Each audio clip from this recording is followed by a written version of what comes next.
আলহামদুলিল্লাহ। সুপ্রিয় দর্শক শ্রোতা, আশা করছি আপনারা সকলেই অনেক ভালো আছেন। দেশ বিদেশ যে যেখান থেকে বসে আমার এই ভিডিওটি দেখছেন, সকলকে আমার পক্ষ থেকে আন্তরিক মোবারকবাদ। দর্শক, আজকে আবারও একটি ভিডিও নিয়ে চলে আসলাম। দর্শক, এই ভিডিওতে একটি গুরুত্বপূর্ণ আমল নিয়ে আলোচনা করব। তো দর্শক, আমলটি খুবই গুরুত্বপূর্ণ একটি আমল। অনেক সময় আমাদের অনেক শত্রু থাকে জীবন চলার পথে। অনেক সময় আমাদের বিভিন্ন শত্রু তৈরি হয়ে যায় বিভিন্ন কারণে।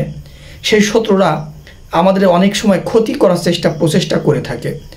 তো দর্শক, শত্রুর ক্ষতিকে দমন করার একটি আমল নিয়ে আজকের এই ভিডিওতে আলোচনা করব। তো দর্শক, ভিডিওটি না টেনে দেখার বিশেষ অনুরোধ করছি। অবশ্যই আপনি এর দ্বারা উপকৃত হবেন ইনশাআল্লাহ। তো দর্শক, আর যদি আপনি আমার এই চ্যানেলে নতুন হয়ে থাকেন, অবশ্যই ভিডিওতে একটি লাইক দেবেন এবং আমাদের এই চ্যানেলটা সাবস্ক্রাইব করে আপনি আমাদের পাশেই থাকতে পারেন এই ধরনের ভিডিও পেতে। তো দর্শক, চলুন আমরা কথা না বাড়িয়ে সেই আমলটি নিয়ে আলোচনা করি। তো দর্শক, শত্রুকে দমন করার একটি পরীক্ষিত আমল, যেটা কুরআন দ্বারা প্রমাণিত। সূরা আল ইমরানের ভিতরে আসছে একটি আয়াত, সূরা আল ইমরানের 183 নম্বর আয়াত। এই আয়াতটি আপনাকে লিখে সাথে রাখতে হবে। এই আয়াতটি আপনাকে জাফরান কালি দ্বারা লিখে সাথে রাখতে হবে। ইনশাল্লাহ যদি আপনি সাথে রাখেন, তাহলে শত্রু আপনার কোনো ক্ষতি করতে পারবে না ইনশাল্লাহ। আল্লাহর পক্ষ থেকে আপনি আল্লাহর জিম্মায় চলে যাবেন। শত্রু দূর থেকে দেখলেও আপনাকে আর ক্ষতি করতে পারবে না, দূর থেকেও এটি কাজ হবে।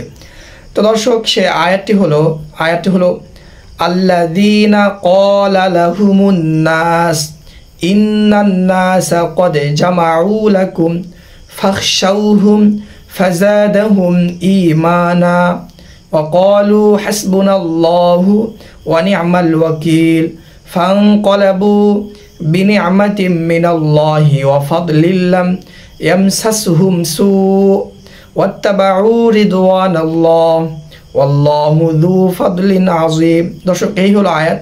আপনি আয়াতটি কুরআন খুলে দেখেও নিতে পারেন। সূরা আল ইমরানের ভিতরে আছে 183 নম্বর আয়াত। আপনি সেখান থেকেও কিন্তু দেখে নিতে পারছেন। আমি আবারও আয়াতটি বলছি, আল্লাযীনা ক্বালা লাহুমুন নাস ইন্নান নাসা ক্বাদ জামাউ লাকুম ফাখশাউহুম ফাযাদাহুম ঈমানা ওয়া ক্বালু হাসবুনাল্লাহু ওয়া নি'মাল ওয়াকিল ফানকালাবু বিনি'মাতিম মিনাল্লাহ ওয়া ফাদলিন লাম ইয়ামসাসহুম সু ওয়াত্তাবাউ রিদওয়ানাল্লাহ ওয়াল্লাহু যু ফাদলিন আযীম। দর্শক, এই আয়াতটি আপনি লিখে আপনার সাথে করে রাখবেন। জাফরান কালি দ্বারা লিখে সুন্দর করে আপনার সাথে করে রেখে দেবেন। ইনশাল্লাহ আল্লাহ চাইলে যত বড় শত্রুই হোক না কেন, আপনার কোনো ক্ষতি করতে পারবে না।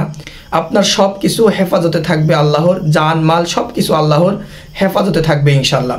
দর্শক, পরীক্ষিত এই আমলটি অবশ্যই আপনি করবেন এবং আপনি যদি এই আমলটি দ্বারা উপকৃত হন, তখন অবশ্যই একটি ভিডিওতে লাইক দেবেন এবং ভিডিওতে আপনার টাইম লাইনে রেখে দেবেন।